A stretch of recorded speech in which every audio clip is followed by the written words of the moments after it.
When you think about businesses that are selling through the roof, like Aloe or Allbirds, sure, you think about a great product, a cool brand, and great marketing.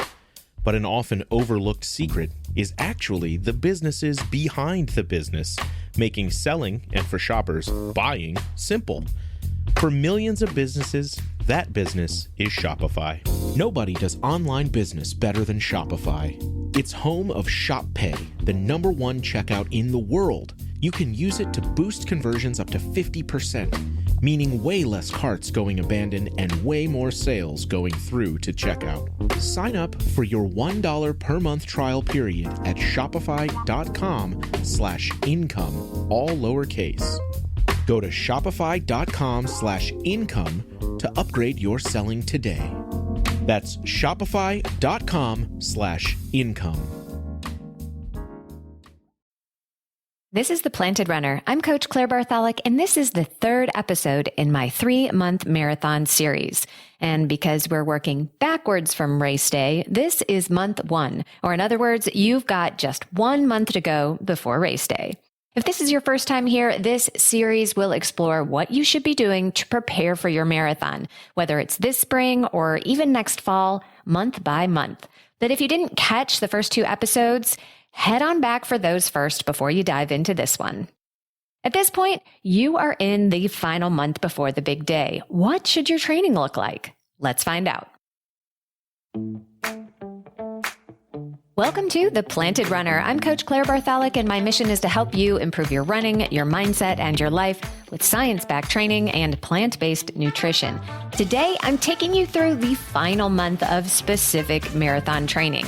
This is perfect if you have an April race and you are listening to this as it comes out, but as you'll see, this is easily adapted to a May race, or really any month of the year that's about 4 weeks out from the big day.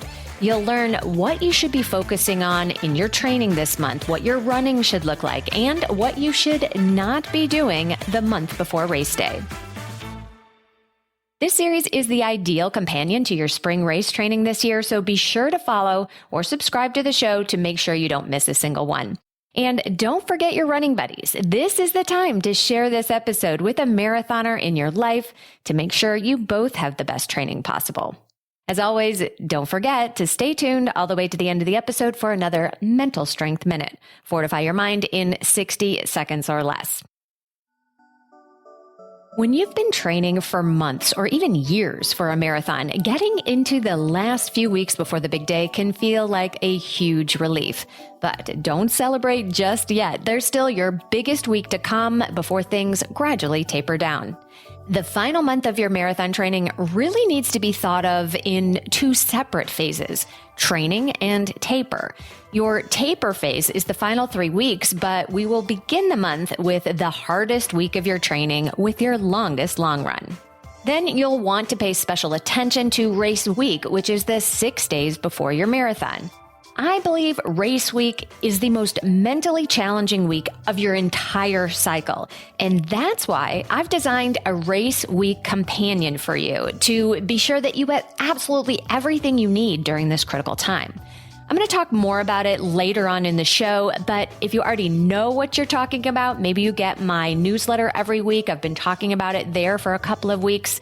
And if you want to just jump right in and get it, go ahead and head to theplantedrunner.com/raceweek. That's theplantedrunner.com/raceweek.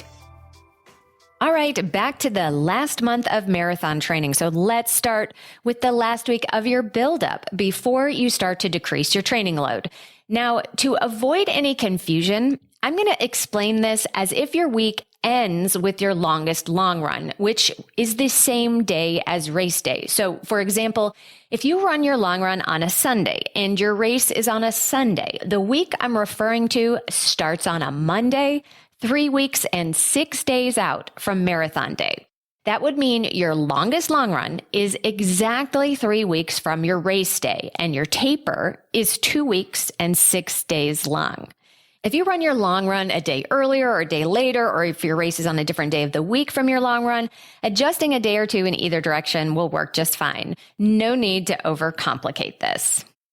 Most runners will have a speed day early in the week and finish the week with their most challenging long run of the cycle.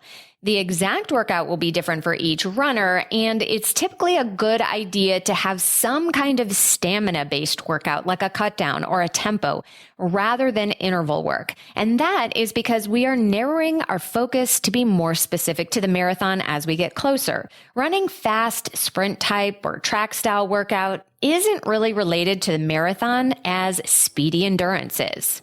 The day before your long run, you will want to be sure that you are running a shorter, medium effort run to help you pre-fatigue your legs before the long run.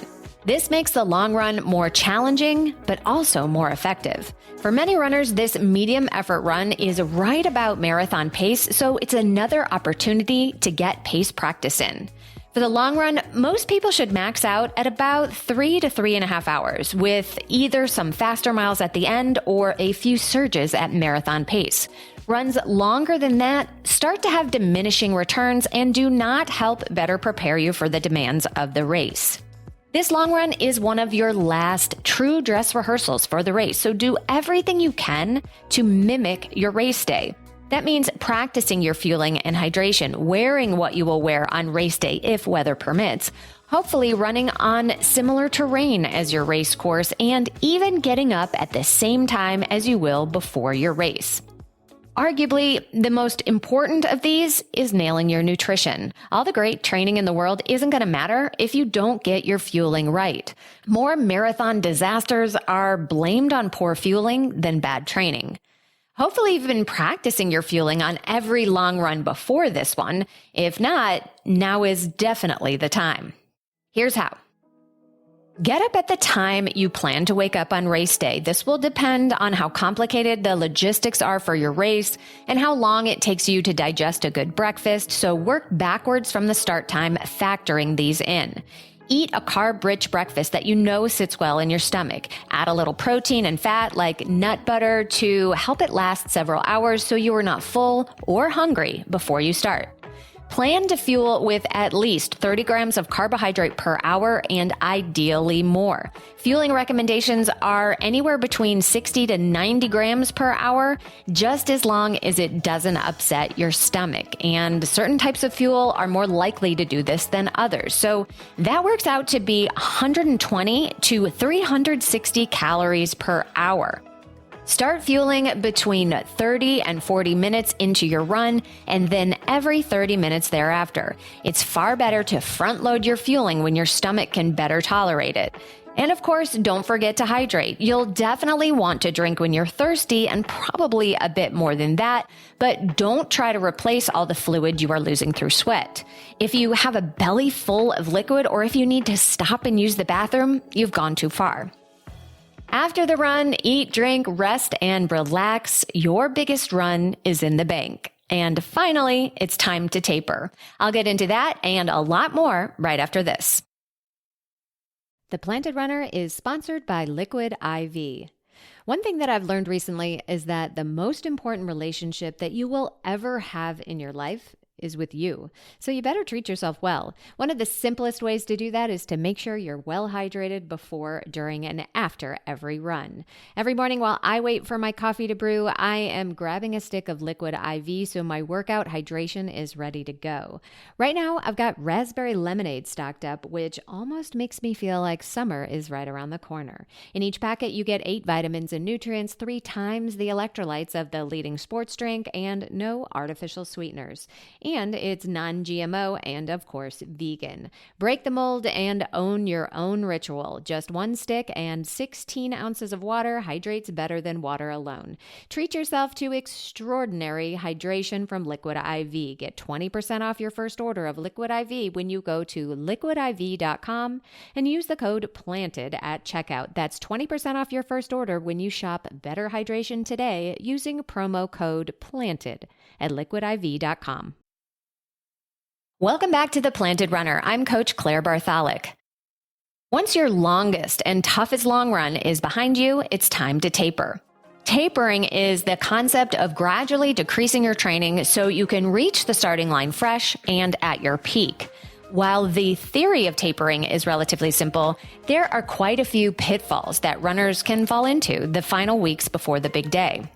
Studies have shown that a longer, disciplined taper can help produce better race outcomes. This means that a gradual and purposeful decrease in volume and intensity over 2 to 3 weeks is superior to a more casual approach. In other words, you don't just want to stop running harder workouts and run all easy. You want to systematically drop down your workouts and your mileage. The final 3 weeks of training before the marathon will do little to improve your fitness since it is already built. But you certainly can harm your fitness in those weeks, so when in doubt, less is more. The first step is to decrease your mileage, roughly 10 to 20% per week, but don't stop running completely or change your frequency of running. Your body hates sudden and drastic changes, so ease into it. You can start by trimming your normal easy runs during the week. Your long run is dropping down as well, so that's usually enough in the 3rd week out. In the 2nd week out from race day, all your runs are a little shorter, including your speed days. If that's not enough to drop your mileage by 10 to 20%, you can add in a rest day.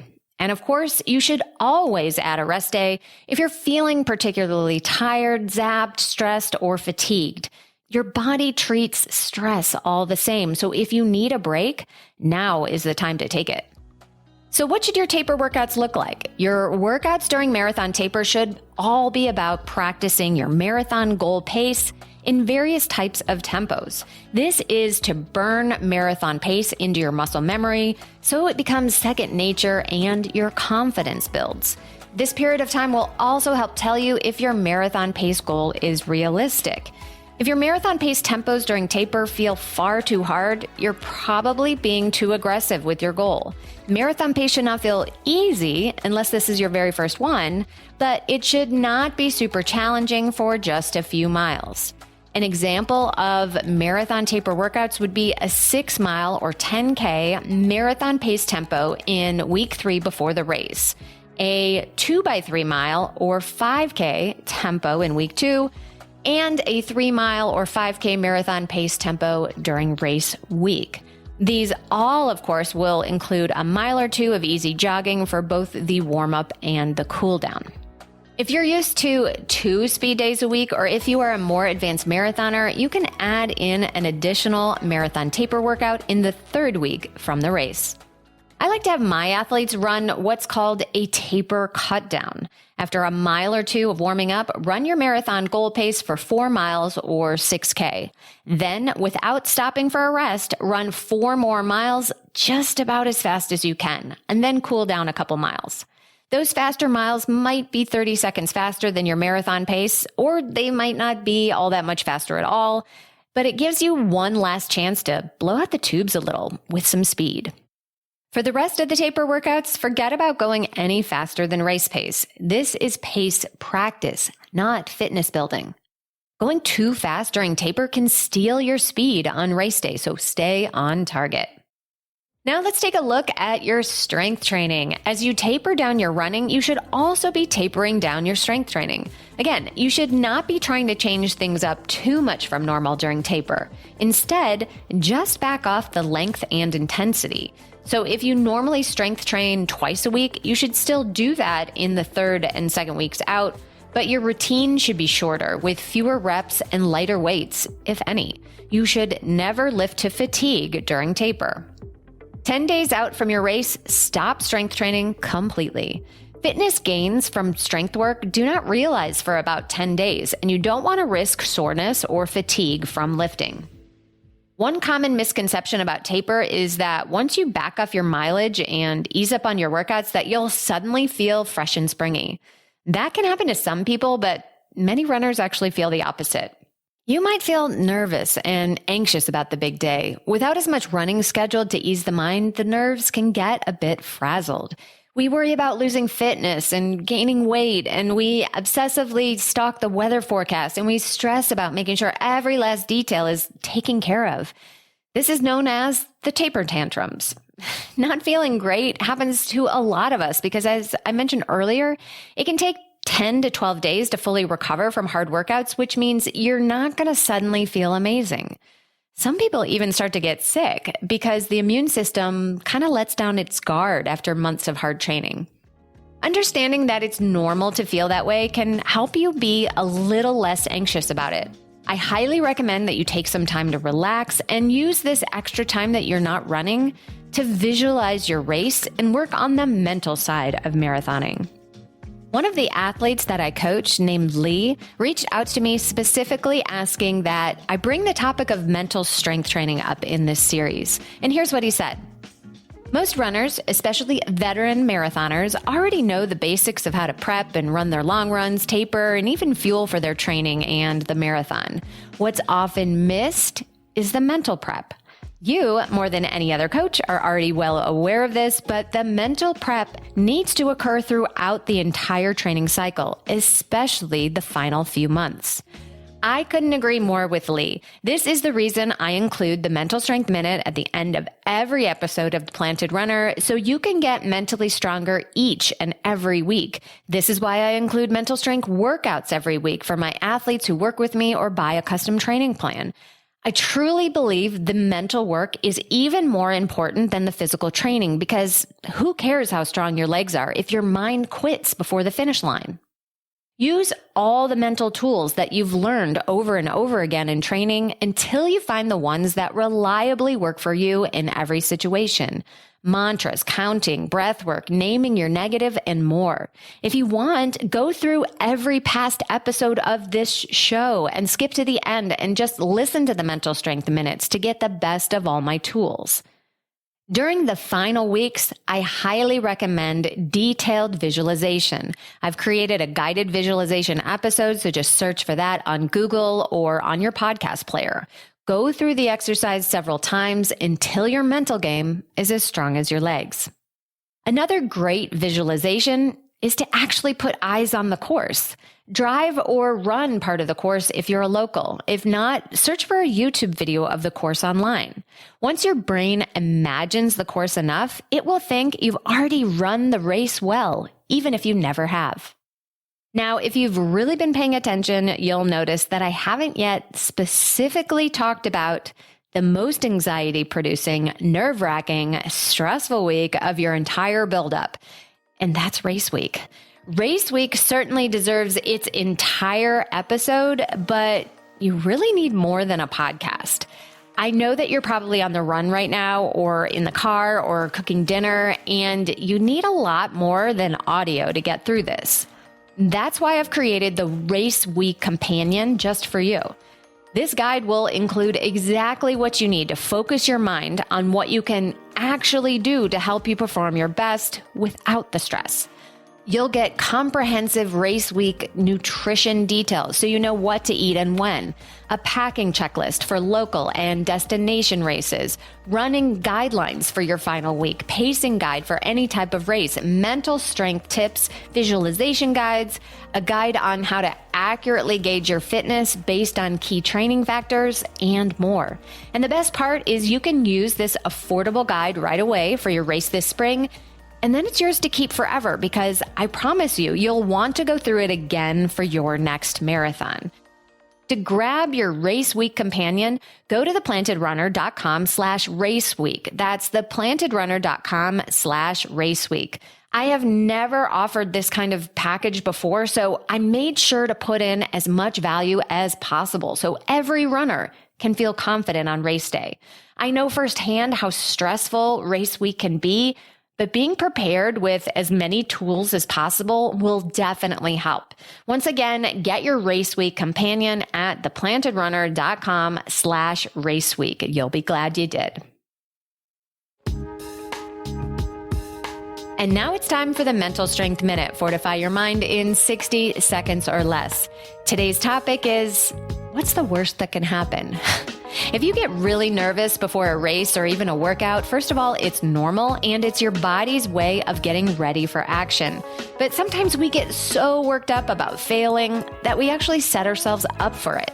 Instead, imagine what's the worst thing that could possibly happen. Maybe you finish slower than you wanted. Maybe you don't finish at all. Or maybe the worst thing is honestly you get injured and you need to take a break from running.